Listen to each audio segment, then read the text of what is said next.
Good morning बच्चों। चलिए आज हम लोग देखिए क्या लेके आए हैं। जो सोल्यूशन चैप्टर है विलियन चैप्टर जो हम लोग अभी तक लगा रहे थे उसमें अब एक्सरसाइज के न्यूमेरिकल देख लीजिए, हमने कुछ लिख रखे हैं, उनको हम लोग एक्सरसाइज वाइज एक न्यूमेरिकल लगाएंगे। क्योंकि एनसीईआरटी की एक्सरसाइज बहुत इंपॉर्टेंट है, क्वेश्चन अक्सर इसी से उठा कर दिए जाते हैं।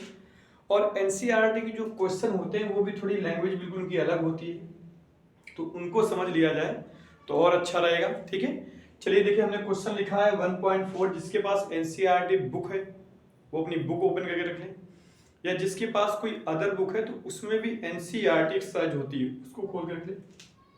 तो देखिए 1.4 नंबर से न्यूमेरिकल स्टार्ट है, 1.4 है, 1.5 है, 1.6 है, 1.7 है, 1.8 नंबर क्वेश्चन जो इस वीडियो में आपको कंप्लीटली लगवाए जाएंगे। तो देखिए पहला क्वेश्चन क्या दिया हुआ है, सांद्र HNO3। देखिए कुछ क्वेश्चन को हमने शॉर्ट किया, जो लैंग्वेज थी हमने थोड़ी छोटी कर ली, जो लिखने में समस्या हो रही थी।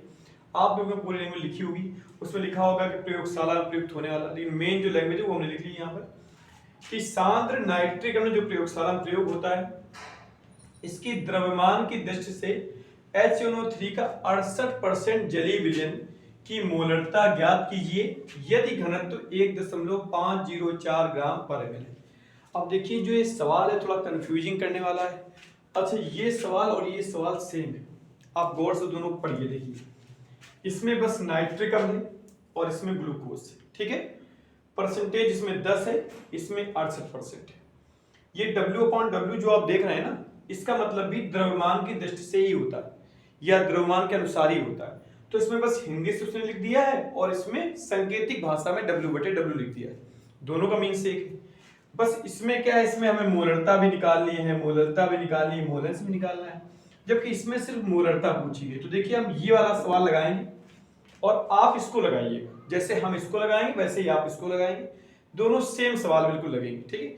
इसीलिए आप चिंता न कीजिए, हम इसमें पहले मोलरता निकालेंगे ताकि आपको समस्या ना हो। चूंकि इसमें मोलरता निकालनी है, बस आप डिजिट यहाँ हम 10 रखेंगे, वहां पर 68 रखते जाइएगा और अणुभार इसका यूज कीजिएगा, हम अणुभार ग्लूकोज का यूज करेंगे, ठीक है। पूरा सवाल सेम होगा, क्योंकि दोनों सवाल लगाने का मतलब नहीं बनता है एक सवाल आप लगाएंगे तो आपका भी अनुभव बढ़ेगा और वो सवाल हम लगा देंगे जो थोड़ा लॉन्ग है वो हम लगा देंगे, ठीक है। 1.5 नंबर इससे पहले और आगे सवाल पढ़ लिए जाए ताकि वो भी मिटा देंगे, चूंकि तो थोड़ा हमें भी याद बना रहा है क्या लगाना है।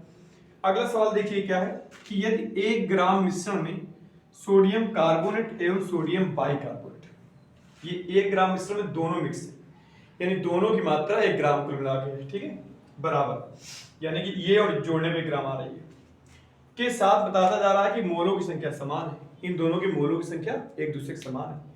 तो इस मिश्रण में पूर्णतः क्रिया करने के लिए 0.1 ml HCl के कितने ml लगेंगे, ठीक है। तो ये सवाल थोड़ा सा लॉजिकली है, क्योंकि इसमें रिएक्शन का भी प्रयोग होगा, क्योंकि HCl से रिएक्शन कराएंगे तो देखेंगे कितने मोल लगते हैं, उसी से सवाल लगाया जाएगा, ठीक है। इसको भी लगाएंगे, इसको आप नोट करते जाइए, इसको अभी पूरा ये रफ कर देंगे।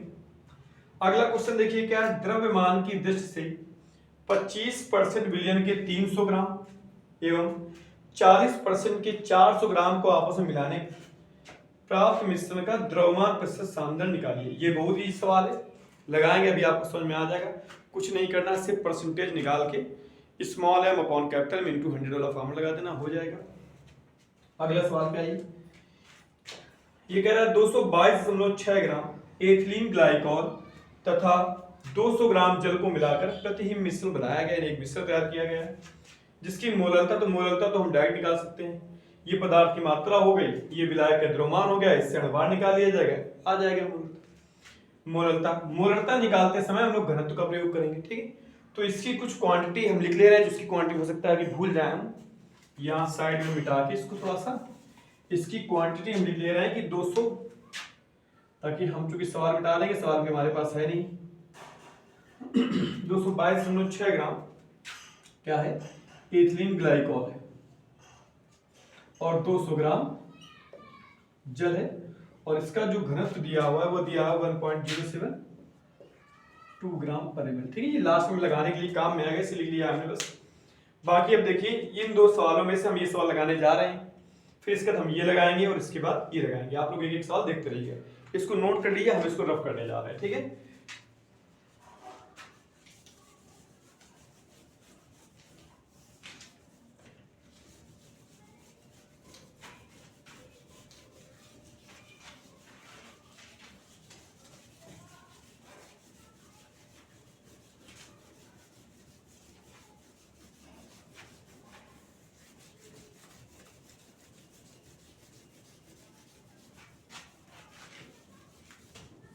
चलिए देखिए पहला सवाल, ग्लूकोज के 10% W/W, इसका एक वीडियो हमने पहले बनाया था, उसमें शायद ये सवाल लगा भी हुआ है कि जब भी 10% या W/W कह रहा है तो इसका मतलब क्या होता है। इसका मतलब हम यहाँ लिख लेंगे, इसका मतलब ये होता है कि ग्लूकोज जिसका फार्मूला होता है C6H12O6 की जो मात्रा है वो इसने दे रखी, कितनी दे रखी है, 10 ग्राम। इसके बाद जो पूरा विलयन है उस पूरे विलयन का द्रव्यमान, पूरे विलयन की बात कर रहे हैं, वो कितना दे रखा है, 100 ग्राम, क्योंकि परसेंटेज 100 में होता है और विलेय और विलायक मिला के विलयन बनता है, तो वो 100। अगर आप केवल विलायक की बात करना चाहते हैं, विलायक यानी कि ब्रैकेट में लिख दे रहे हैं जल, तो अगर आप केवल जल का द्रव्यमान जानना चाहते हैं तो वो सिंपली होगा 90 ग्राम। लेकिन आप एक बात जरा गौर करिए, यहां हमें मोलरता भी निकालनी है। मोलरता के लिए कोई समस्या नहीं है, क्योंकि मोलरता में जो आयतन होता है वो भी ग्राम में होता है, विलायक का होता है, कोई समस्या नहीं। मोलरता में तो आयतन लीटर में होता है और उसी के लिए घनत्व दिया गया है, तो हम लोग यहीं पे घनत्व बराबर द्रव्यमान बटे आयतन का यूज करके आयतन निकाल, थोड़ा आसान रहेगा आगे सवाल लगाने में। तो आयतन को इस तरफ कर दो, V in ml, कितना आएगा, तो द्रव्यमान पूरा विलयन का कितना है, 100, और घनत्व कितना है, 1.2, पॉइंट हटा देंगे तो 1000 बटे, इसको काटिए ना अभी, क्योंकि ये आगे आराम देगा, कटने में आसान है, लीटर जब बनाएंगे तो कट जाएगा, ठीक, इसको ऐसे रखिए। अब देखिए हमारे पास 2-3 चीजें मिल गई, अब हमारा सवाल कितना आसान हो जाएगा। पहले हम क्या निकालना चाहते हैं, मोलरता, तो चलिए पहले हम लोग मोलरता निकालते हैं। तो मोलरता बराबर क्या होता है, पदार्थ या विलेय की मात्रा और बटे में क्या होता है, अणुभार और इंटू विलयन का आयतन लीटर, करेक्ट। अणुभार ग्लूकोज का जो होता है वो भी लिख दे रहे हैं, वैसे आपको पता होना चाहिए कि 180 इसका अणुभार आता है, ठीक है। तो यहाँ पे जो पदार्थ की मात्रा है वो हमने कितनी देखी है ग्लूकोज की, 10 ग्राम, तो वो हम यहाँ कितनी ले लेंगे, 10 ग्राम, बटे अणुभार की बात कर रहा है तो वो 180 आ जाएगा, क्लियर। विलयन का आयतन देखिए, द्रव्यमान के लिए हमें आयतन चाहिए, हमने निकाला अभी, देखिए ये V in ml, ये आयतन, ठीक है, 1000 बटे 12, लेकिन ये ml में है, देखिए इसीलिए हमने लिख दिया था यहाँ पे, देखिए V in ml, ठीक है। तो लीटर बनाओगे तो क्या करोगे, 1000 से भाग दोगे, 1000 से 1000 कैंसिल हो जाएंगे। अब ये कैंसिल हो जाएगा तो ये जो 12 बचा हुआ है ये कहाँ चला जाएगा, सबसे ऊपर ही है, इसको काट दीजिए, पहले यहाँ से कट कर दें, तो ये कितना आ जाएगा, ये पूरा कटेगा नहीं, 2 से काट लेते हैं, 2 छंका 12, ये 2 9 18 0, ठीक है। और 2 से और काटना चाहते हैं, 2 से और काट लें, 2 3 6, तो 5 10, ये 3 ऊपर चला जाएगा, तो 30 बटे 45 हो जाएगा। अब अगर हम डिवाइड करना चाहते हैं तो 15 दूना 30 और 15 थे 45, यानी 2 बटे 3 आ गया। अब अगर भाग देंगे तो दशमलव आ जाएगा, 0, 3 छक्का 18, 2 बच जाएगा, फिर दशमलव, तो 0.66 आता रहेगा, तो उसको हम लिख सकते हैं 0.67 मोलरता है, तो कैपिटल M। तो फटाक से नोट कर लीजिए, ये पहला आंसर हमारा आ गया है मोलरता। अब ये मोलरता ये निकालेंगे, मोलर से निकालेंगे, इसको आप समझ के नोट कर लीजिए। ये मेन ये क्वांटिटी हमने निकाल ली है पहले, जो आपको भी समझाई थी, उसके बाद इधर सवाल करना चालू हुआ है, फटाक से पूछ कर नोट कर लीजिए ताकि हम अगला सवाल यानी इसकी अगली क्वांटिटी निकालें। चलिए अब अगले में देखिए क्या पूछ रहा है, इसको मिटा लेते हैं इतना, ठीक है। चलिए अब अगला क्या है, मोलरता। तो अब तो बहुत आसान है, अब तो बस आपको वैल्यू पुटअप करनी है।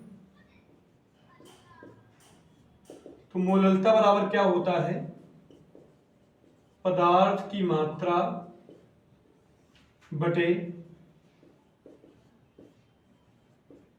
अणुभार, और इनटू में क्या होता है, विलायक का द्रव्यमान, वो भी किलोग्राम में। ठीक है, तो पदार्थ की मात्रा देखिए हमारे पास कितनी दी हुई है, वही 10 ग्राम। अणुभार कितना है, 180।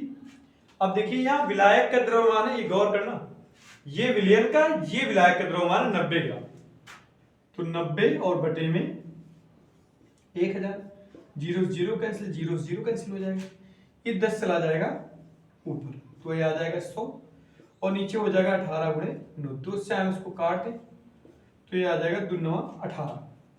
अब 9 9 81, ये 50 बटे 81। अगर इससे भाग देंगे तो भाग जाएगा नहीं, पॉइंट लगाएंगे, ये हो जाएगा 500, 0.6 के समथिंग। इसमें भी आंसर आ जाएगा 0.6 m। आगे देंगे तो आगे डिजिट बढ़ जाएगी, आगे भाग देके देख लीजिएगा। चलिए फटाक से इसको भी नोट करिए ताकि अगली डिजिट मोल अंश निकाली जाए। मिटा दे इसको, पुश करके नोट कर लिया ये।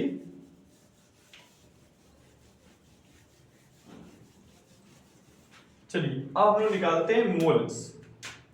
तो देखिए मोल अंश के लिए हमें क्या चाहिए, हम लोग पीछे पढ़ा था स्मॉल एन कैपिटल एन, तो पहले स्मॉल एन निकाल लेते हैं। तो स्मॉल एन का मतलब क्या है, ग्लूकोज के मोल यानी 10 बटे 180, और कैपिटल एन का मतलब क्या है, जल के मोल, तो जल 90 बटे 18। इसको डिवाइड करेंगे तो कैपिटल एन का मान आ जाएगा 5 मोल,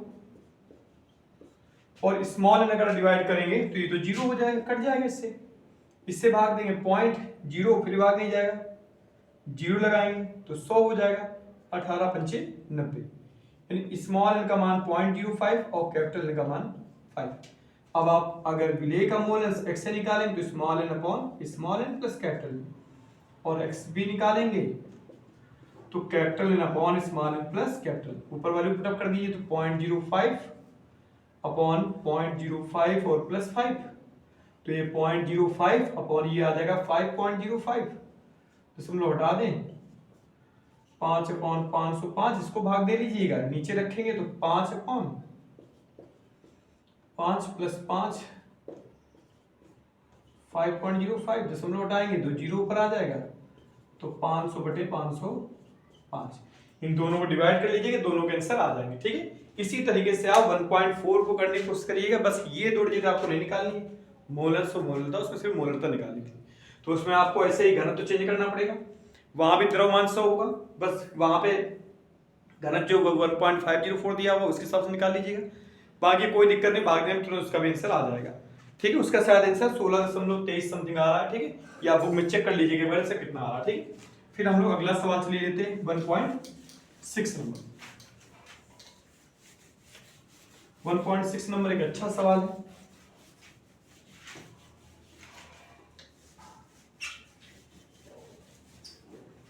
चलिए 1.6 नंबर, इसमें कहा गया था, सवाल को पढ़िएगा जो नोट किया आपने, कि 1 ग्राम मात्रा है जो दो चीजों की मिक्स मात्रा है, यानी कि सोडियम कार्बोनेट और सोडियम बाइकार्बोनेट, इन दोनों की मिक्स मात्रा 1 ग्राम है, और कह रहे हैं इन दोनों के मोल समान है, यानी कि दोनों के मोल बराबर है। तो अगर हमें दोनों की मात्राएं मिल जाएं तो मात्राएं ऐसे मिलेंगी नहीं, क्योंकि एक है तो हम x मान निकाल सकते हैं। तो हम लोग क्या करेंगे कि पहले लिखेंगे कि सोडियम कार्बोनेट की मात्रा, तो हम कितनी मानेंगे, x ग्राम। तो फिर सोडियम बाइकार्बोनेट की मात्रा कितनी हो जाएगी, तो 1 माइनस x का। ऑब्वियसली यही होगा, जब टोटल दोनों की 1 ग्राम है तो हमने इसकी अगर x ग्राम मान ली तो इसकी 1 माइनस x ग्राम हो जाएगी। अब हम दोनों के मोल बना लेंगे, तो पहले लिखेंगे Na2CO3 के मोल, तो x ग्राम मात्रा है और अणुभार इसका होता है 106। नहीं निकालना आता है तो ध्यान रखिए, Na का 23, 23 दूना 46, C का 12, 46 और 12 58, 58 और 48 106। ठीक है, इसके बाद इस तरफ आ जाइए, इसके भी मोल बना लेते हैं, क्योंकि दोनों के मोल बराबर है ना, तो हम लोग फिर x का मान निकाल सकते हैं आसानी से। तो NaHCO3 की जब आप मात्रा निकालेंगे तो ये हो जाएगी 1 - x अपॉन, इसका भी निकाल लीजिए, तो इसका मान फटाक से निकाल लेते हैं। देखिए 23 इसका हो गया, 1 इसका हो गया, 12 इसका और 48 इसका, जोड़ दीजिए, 3 1 4, 2 6 8 14 की 4, 2 1 3 और 3 4 7 1 8, 84, तो बटे 84। अब चूंकि सब दोनों के हमने मोल बना लिए हैं और सवाल के हिसाब से इन दोनों के मोल बराबर है, तो हम क्या लिखेंगे, x अपॉन 106 बराबर 1 - x अपॉन 84। यही तो होगा ना भाई, दोनों के मोल बराबर, हमने दोनों मोल बराबर कर दिए।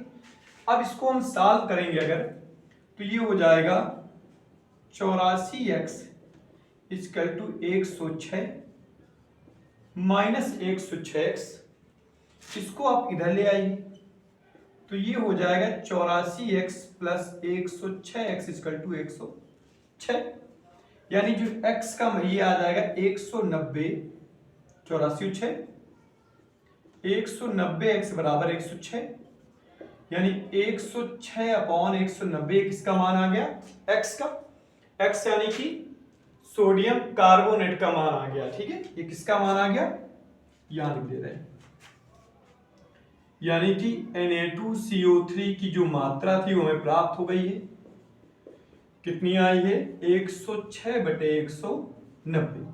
अब इसी से हम सोडियम बाइकार्बोनेट की मात्रा ज्ञात करेंगे, तो वो चूंकि 1 - x है, तो 1 - 106/190, तो इधर भाग गुणा कराओगे तो 190 - 106,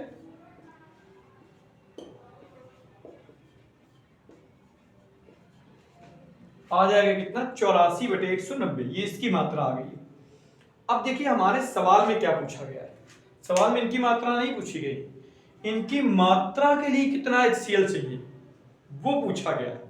तो पहले हमें ये पता होना चाहिए कि जनरली जब इनका भार 106 ग्राम होता है, 1 मोल होता है, जो हमने फर्स्ट ईयर पढ़े थे मोल कॉन्सेप्ट में, तब कितना HCl लगता है, तब तुम इनकी तुलना करा पाएंगे कि इसके लिए कितना लगेगा, इसके लिए कितना लगेगा, और तब हम निकाल पाएंगे कि 0.1 m के लिए कितना लगेगा, या 0.1 m HCl के लिए कितने ml में HCl लगेगा। ठीक है, तो उसके लिए इतना नोट कर लीजिए फटाक से, फिर इसको मिटा के रिएक्शन बनाए। नोट कर लिया आपने, वो मात्रा हम नहीं मिटा रहे, इधर मिटा रहे हैं। ठीक, देखिए अब हमको लोगों को रिएक्शन बनानी पड़ेगी कि Na2CO3 की जब HCl से रिएक्शन कराते हैं तो क्या बनता है, NaCl प्लस H2O और प्लस CO2। एक बार बैलेंस कर लें, तो देखिए Na यहाँ पे 2 है, यहाँ आप 2 लगाएंगे, तो Cl 2 हो जाएंगे, तो यहाँ आप 2 लगाएंगे, S 2 हो गए, C 1 है, O 3 है, बैलेंस। दूसरी रिएक्शन हम कर लेते हैं सोडियम बाइकार्बोनेट की, NaSCO3 की, इसके लिए कितना HCl चाहिए होता है, तो यहां भी यही सेम प्रोडक्ट बनेगा, NaCl plus CO2 plus H2, इसको बैलेंस कर लेते हैं, Na 1 है, Na 1 है, गुड, Cl 1 है, Cl 1 है, गुड, S 2 है, S 2 वेरी गुड, बैलेंस है पूरा। ठीक है, तो यहां अगर आप देखेंगे तो ये जब 1 मोल होता है, यानी कि ये 106 ग्राम जब है, तो यहाँ पे हमें कितने मोल HCl चाहिए होता है, 2 मोल HCl के 2 मोल चाहिए होते हैं। लेकिन यहां पे अगर आप देखें तो ये 84 ग्राम के लिए सिर्फ हमें 1 मोल चाहिए होता है। तो इतने ग्राम के लिए और इतने ग्राम के लिए कितना चाहिए होगा, हमें ये निकालना है। तो देखिए 106 ग्राम के लिए जब 2 मोल चाहिए होता है, तो यही हम क्या लगा देंगे कि 106/190 ग्राम के लिए कितना चाहिए होगा, तो 2 में क्या होगा, इसमें 1/190 गुणा हुआ, इसमें भी 1/190 का हम गुणा कर दें, कितना आएगा, 1 बटे, और ये कट जाएगा, देख लेते हैं एक बार, 2 9 18 2 25, 1/95 ये मान आ जाएगा। ठीक है, इधर इसमें देख लेते हैं, ये 84 ग्राम, ये इतने मोल HCl लगेंगे। ठीक है, इसके बाद 84 ग्राम के लिए 1 मोल HCl लगता है, तो वहां हमारे पास कितना है, 84/190 190 ग्राम के लिए कितना लगेगा, तो फिर वही 84 उससे में 1/190, उसमें भी 1/190, तो यानी ये आया 1/190 मोल HCl। देखिए सवाल थोड़ा सा ट्रिकी होता जा रहा है, इतने मोल तो टोटल मोल HCl के, यानी कि हम लिखेंगे कि HCl के कुल मोल कितने लग रहे हैं, तो कुल मोल यानी कि 1/1/95, या इसको एक काम करिए, नीचे भी 1/190, इसको भी 2/190 ही रहने दीजिए, इसको कटिंग नहीं करेंगे यहाँ पे, ठीक है, क्योंकि आगे जोड़ने में आराम लगेगा, ठीक है। जब कुल मोल निकालेंगे तो 2/190 और प्लस 1/190, तो ये टोटल कितना आ जाएगा 3/190 मोल HCl। लेकिन आंसर तो आ गया है, लेकिन वो पॉइंट क्वेश्चन को देखिए क्या कह रहा है, क्वेश्चन को एक बार देख लीजिए। वो क्वेश्चन में बस इतना कह रहा है कि ये HCl के मोल तो है, लेकिन HCl के अगर 0.1 m बनाना है तो कितने ml लगेंगे, तो हम जानते हैं वो मोलरता की बात कर रहा है, तो मोलरता बराबर क्या होता है, मोल बटे आयतन लीटर। तो मोलरता दी गई कितनी 0.1, मोल कितना दिया गया है 3 बटे, हमने निकाला भी 190 बटे वॉल्यूम लीटर में, इसको इधर ले आओ 0.1 बटे में चला जाएगा, तो वॉल्यूम कितना आ जाएगा 3/190 और गुणे 10, 0.1 कितना हो जाएगा 1/10 हो जाएगा, 10 का गुणा हो जाएगा उधर, ml में पूछा गया है तो इंटू 1000 और कर देंगे, बस इसका गुणा करा लीजिए, आंसर आपका प्राप्त हो जाएगा। बड़ा थोड़ा सा जटिल यहां से हो गया, जो रिएक्शन चालू हो गई, ठीक है, गौर सवाल समझिएगा, सवाल बहुत अच्छा है और एग्जाम में आने के चांसेस भी इसके ज्यादा हैं। चलिए अब हम लोग नेक्स्ट क्वेश्चन ले लेते हैं, इसको मिटाते हैं, फटाक से नोट कर लिए पुस्तक के।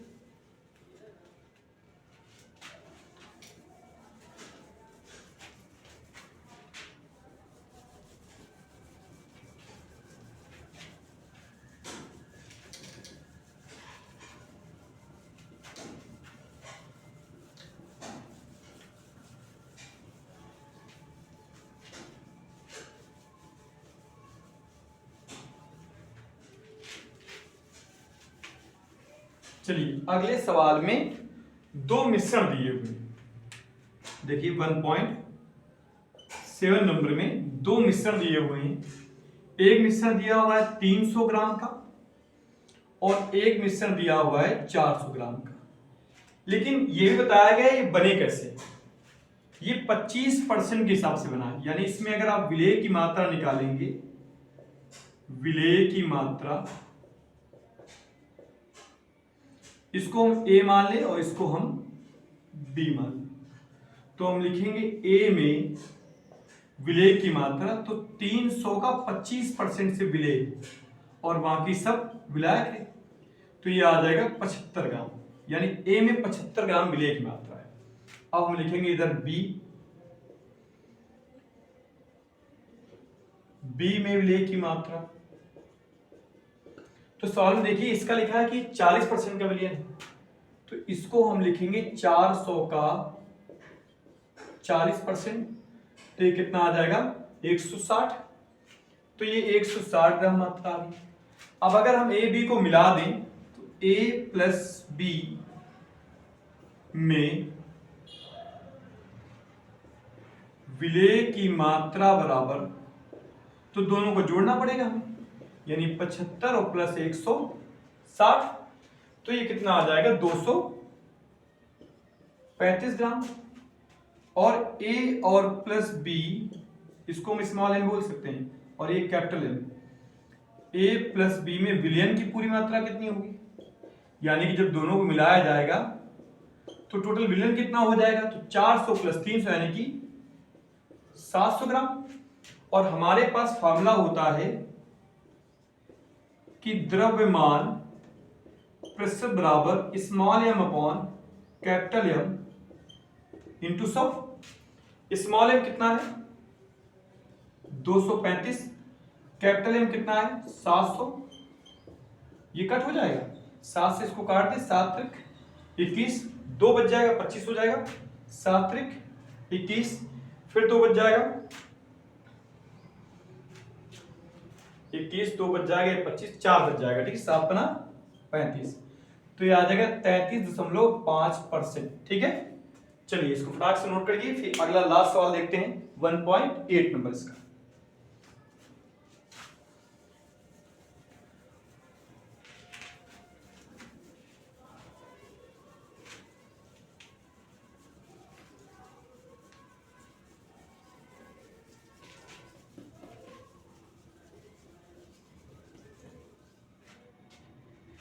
चलिए देखिए 1.8 नंबर की क्वांटिटी हमने नोट रखी थी कि एथिलीन ग्लाइकॉल दिया हुआ है जिसकी मात्रा कितनी, तो यहां लिख लेते हैं एथिलीन ग्लाइकॉल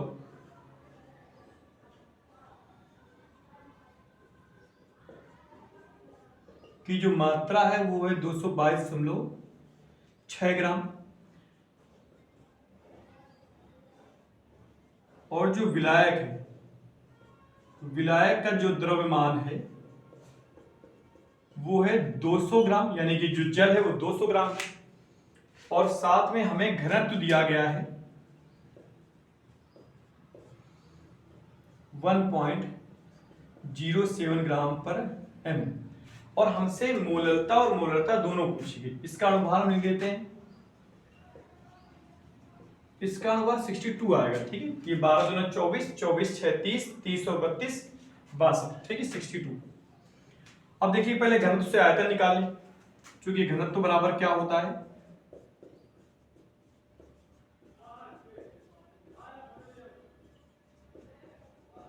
द्रव्यमान बटे आयतन, और आयतन हमें निकालना है तो लिखेंगे V in litre, sorry ml में हो गया यहाँ पे ml। द्रव्यमान जब लिखेंगे तो केवल विलयन विलायक का नहीं, हम लोग पीछे 100 लिखते थे चूंकि पूरा विलयन होता था, यहाँ दोनों अलग दिए गए, दोनों जोड़िए, 200 प्लस 222.6 तो आ जाएगा 422.6, और बटे घनत्व कितना है 1.07, ये आ गया आपका वॉल्यूम ml में। बस अब क्या दिक्कत है, पहले मोलरता लगा दीजिए, तो मोलरता बराबर हो जाएगा पदार्थ की मात्रा यानी कि 222.6 बटे अणुभार यानी कि 62, और विलायक का द्रव्यमान यानी कि 200 बटे किलोग्राम बदलेंगे तो 1000 का भाग देंगे, ये 5 चला जाएगा ऊपर, 222.6 गुणे 5 और बटे इसका गुणा भाग कर लीजिए, इसका आंसर आ जाएगा। इसके बाद मोलरता निकाल लीजिए, उसमें भी पदार्थ की मात्रा यही होगी 222.6, अणुभार भी 62 होगा, बस जहां विलायक का द्रव्यमान वहां विलयन का आयतन आ जाएगा, यानी कि ये हो जाएगा 422.6 बटे 1.07 और ऊपर 1000 से गुणा कर दिए लीटर के लिए, बस अब इसका गुणा कराए, गुणा भाग कर लीजिए, आंसर इसका भी निकल आएगा, इसका भी निकल आएगा, ठीक है। अब नेक्स्ट वीडियो में फिर हम 5 से 6 नंबर के लेके हाजिर होंगे, ठीक है। अब इन वीडियो को अच्छे से देख के न्यूमेरिकल का अच्छे से रिवीजन करिए, बहुत अच्छे न्यूमेरिकल है, ठीक है, और ऐसे न्यूमेरिकल आपको किसी बुक में नहीं मिलेंगे जो एनसीईआरटी टाइप के होते हैं, ठीक है। अब मिलेंगे हम नेक्स्ट वीडियो में।